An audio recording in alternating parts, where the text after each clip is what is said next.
नमस्कार. श्री स्वामी समर्थ अवधूत चिंतन श्री गुरुदेव दत्त. तुम्हा सर्वांचं आपल्या स्वामी कृपा या चॅनलमध्ये खूप खूप मनापासून स्वागत करते. तर शनी जयंती ही वैशाख महिन्यातील अमावस्येला साजरी केली जाते. शनी देवतेला कर्मफलदाता आणि न्याय देवता असंही म्हटलं गेलेलं आहे. तर बघा, ज्यांच्या कुंडलिकीत शनी दोष आहे, शनीची 7.5 चालू आहे, तर त्यांनी जर या दिवशी शनी जयंतीला काही उपाय सेवा केल्यामुळे तुमच्या पत्रिकेतील जे काही दोष आहे शनी देवतेचा, तर तो दूर होतो. बघा, शनिदेव हे आपल्या चांगल्या किंवा वाईट कर्मांचं फळ देण्याचं काम हे करत असतात. आणि ज्यांच्या पत्रिकेत बघा खूप मोठ्या प्रमाणात शनीची 7.5 आहे, तर त्यांनी जे काही संकट आहेत, दोष आहेत, तर ते दूर होण्यासाठी आयुष्यातील शनिदेवाची कृपा मिळवण्यासाठी हा दिवस चुकू नका, जो की शनी जयंतीचा. या दिवशी उपवास ज्यांना धरायचा असेल तर त्यांनी या दिवशी उपवास ही धरायचा आहे. त्याचबरोबर सकाळी उपवास धरायचा, संध्याकाळी सोडायचा. दिवस प्रत्येकाच्या गावात शनी देवतेचं मंदिर असतं. काहींच्या ठिकाणी जर लांब असेल तर तुम्ही मारुतीच्या मंदिरात देखील जाऊ शकता, पण शक्यतो तर शनी देवतेच्या मंदिरात आपल्याला जायचं आहे. तिथं आपल्याला तिळाचं तेल न्यायचं आहे. आणि बघा, खूप ठिकाणी असं होतं की शनी देवतेच्या मंदिरात महिलांना जाऊ दिलं जात नाही. मग तुम्ही तिथं बाहेर देखील तेल अर्पण करू शकता, म्हणजे तिथं दान करू शकता.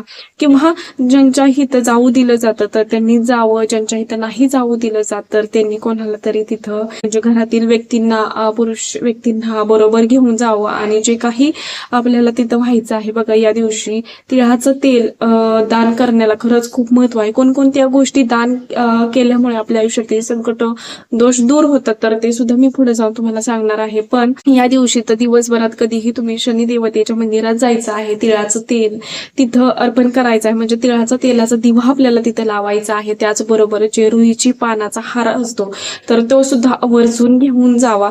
त्याचबरोबर असतात बघा काळे उडीद, तर ते सुद्धा तुम्ही नेऊ शकता. काळे तीळ हे सुद्धा तुम्ही तिथं दान करू शकता.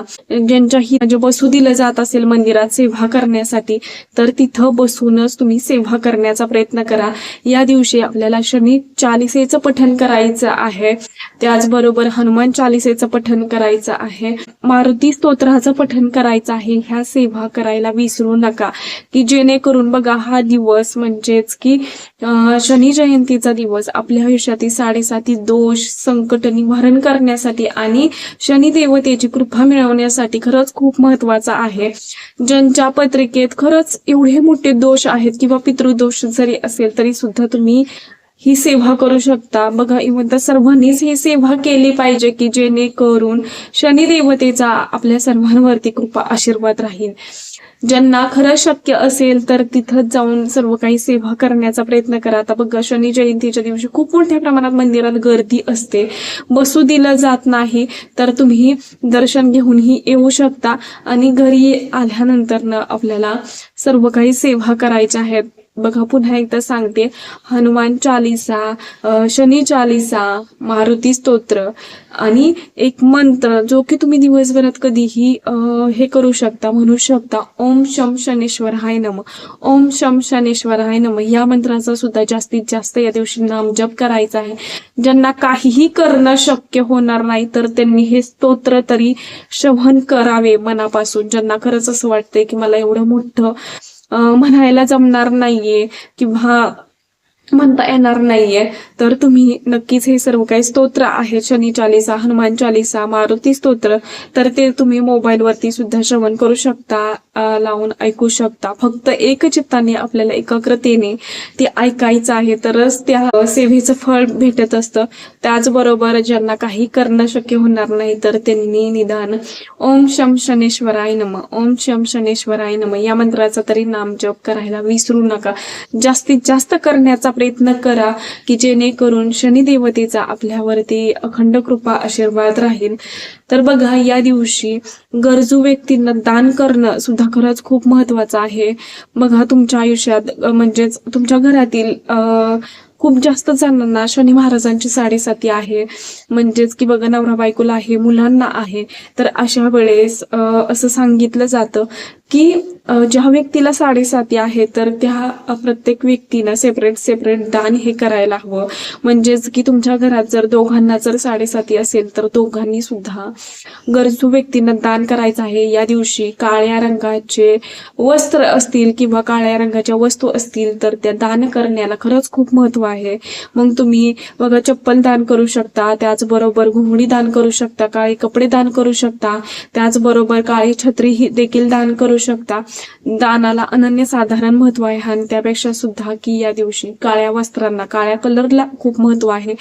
तर तुम्ही ह्या सर्व काही वस्तू, त्याचबरोबर तिळाचं तेल हे सुद्धा दान करायला लावलं जातं. जर तुमच्या आयुष्यात शनीची महादशा चालू असेल तर हे सुद्धा तुम्ही दान करू शकता. काळे उडीद दान करू शकता. ज्यांना खरंच एवढं सर्व काही दान करणं शक्य होणार नाही, एवढी आर्थिक परिस्थिती नाहीये तुमची, तर तुम्ही यथाशक्ती तुम्ही तेल कोणतंही दान करू शकता. त्याच्याबरोबर थोडंसं तिळाची जे तीळ असतात काळे तर त्याची पुडी टाकून त्या पिशवीमध्ये टाकायची आहे आणि ती पिशवी सकट त्या व्यक्तीला दान करायचं आहे, की जेणेकरून दान केलेल्याचं पुण्यफळ तुम्हाला सर्व काही भेटेल. या दिवशी अन्नदानाला सुद्धा खरंच खूप महत्व आहे. तर तुम्ही अन्नदान सुद्धा करू शकता. जे गरजू व्यक्ती आहे, ज्यांना खरंच अन्नाची गरज आहे, मग ज्याच्या घरी सगळं आहे ना तर त्याला दान करण्यात काहीही अर्थ नसतो. गरजू व्यक्तीलाच दान करा. ज्यांना खरंच अन्नाची गरज आहे, पाण्याची गरज आहे, अशाच व्यक्तीला तुम्हाला दान करायचं आहे. काळे तीळ, काळे उडीद, त्याचबरोबर जे काही काळ्या वस्तू असतात तर या दिवशी दान करायला विसरू नका. आणि अन्नदान तर असं आहे, सर्वश्रेष्ठ दान जर कोणतं असेल तर ते अन्नदानाला मानलं गेलेलं आहे. त्यामुळे सर्वांनी या दिवशी अन्नदान सुद्धा तुमच्या यथाशक्ती एका व्यक्तीला करा, 2 व्यक्तीला करा, किंवा तुमच्या घरात जे काही कामवाली व्यक्ती येत असतील त्यांना अन्नदान करा. पण तुमच्या यथाशक्ती तुम्हाला जेवढं होईल तेवढं तरी तुम्हाला अन्नदान करायचं आहे. काही वस्तू दान करायच्या आहेत. त्याचबरोबर बघा, ह्या सर्व काही मी सेवा सांगितलेले आहेत तर त्या सुद्धा करायला विसरू नका, की जेणेकरून बघा असं म्हटलं जातं की प्रत्येक शनिवारी आपण तर सेवा सर्व काही करतच असतो, पण जेव्हा शनी जयंती येते तर तेव्हा जर आपण सर्व काही सेवा केल्या, दान धर्म केलं तर नक्कीच की जो काही दोष आपल्याला लागलेला आहे तर तो हळूहळू कमी व्हायला लागतो. म्हणजे शनी महाराजांचा कृपा आशीर्वाद जर तुम्हाला मिळवायचा असेल ना तर हा दिवस खरंच खूप महत्वाचा आहे. त्याचबरोबर बघा, या दिवशी मोहरीचं तेल दान करण्याला सुद्धा खरंच खूप महत्व आहे. लोखंडाच्या वस्तू असतील तर त्या सुद्धा दान केल्याने आपल्या पत्रिकेतील दोष दूर होतात. आणि सेवेबरोबर या दिवशी काही गोष्टी पालन करणं सुद्धा गरजेचं असणार आहे. म्हणजे की या दिवशी आपल्या घरात मांसाहार होणार नाही याचं देखील आपल्याला काळजी घ्यायची आहे. त्याचबरोबर कोणाचाही अपमान आपल्याकडून होणार नाही, काही चुकीच्या गोष्टी घडणार नाहीत याचं देखील आपल्याला काळजी घ्यायची आहे, की जेणेकरून आपल्याला पूर्ण सेवेचं आपला फळ भेटेल.